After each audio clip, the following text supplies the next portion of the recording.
By the time I was awake enough to form a coherent thought, it was almost 6 o'clock and I had consumed 4 cups of coffee. Mr. Limsky was still at it, which was strange because his yard isn't very big at all.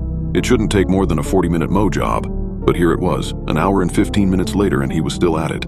I got semi-dressed and stumbled outside.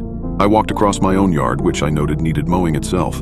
Maybe I'll tell him that if he mows my lawn and promises to never start so early again, I'll let it go. But I knew that I wouldn't do that. I was a coward. As I got closer, I observed with some confusion that his lawn was already mowed. He was going over it a second time now.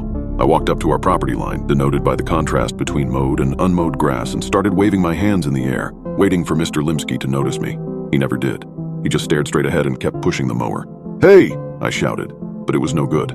I could barely hear myself, and so I knew that he wouldn't be able to hear me from across the lawn, right behind the lawnmower. God damn it.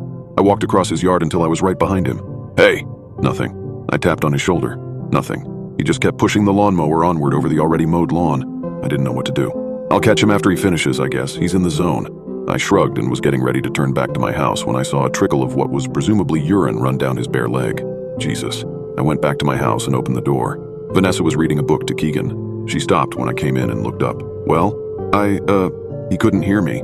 I'll go over there once he stops. He's got to stop sometime, right? And, well, I'm a little worried about him, honestly. I saw him, wet himself." "Mr. Limsky peed his pants?" asked Keegan. She started laughing. "Well, that sometimes happens, kiddo," I said. "You used to do that. We do that a lot when we're kids, and then we don't do it for a while, and then when we get older, we sometimes do it again." That gave her something to think about anyway. "Huh," said Vanessa. "There's more," I said. "He's already done with the lawn. He's just going over it a second time. Maybe he missed a few spots?" "Nope, it's perfect. Not a blade of grass higher than any other blade of grass?" Said Vanessa. "That is strange. Do you think he's okay? Should we call somebody?" I shrugged. "Who are we going to call? The police? Tell them that our retired neighbor is mowing his lawn twice while peeing himself. What will they say to that?" Asterisk.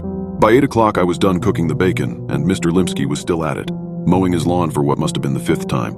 I tried not to think about it, but it was hard. "After breakfast we should go somewhere," I said. "It's a beautiful day. No sense staying cooped up all day."